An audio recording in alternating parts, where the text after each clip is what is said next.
So, yet again, we could ask the question, can I just detox from the substance?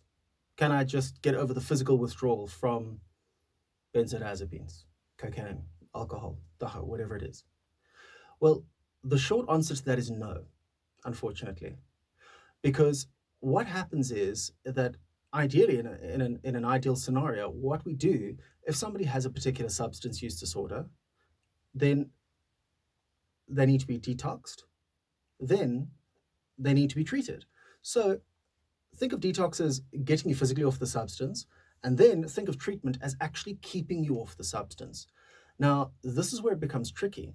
If we just detox you, by we, I mean any medical facility that will have a look at taking you safely through the detoxification process, if you're going to be detoxed, then what happens is your body's resilience gets lowered.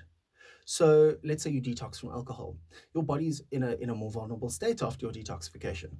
So if you haven't gone through any treatment to actually help you stay away from the particular substance that's busy killing you, what all that we've done is we've taken away, by detoxing you, we've taken away your resilience and we've removed whatever it is that's busy killing you from your body.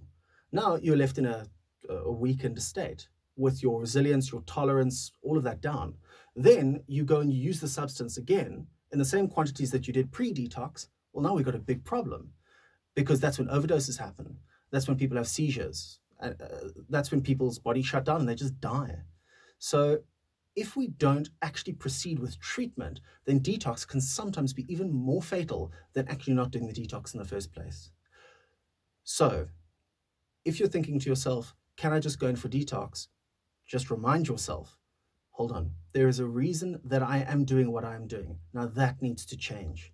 If I just go in for detox, I'm just dealing with one of the symptoms. I need to deal with the root cause of all of the behavior.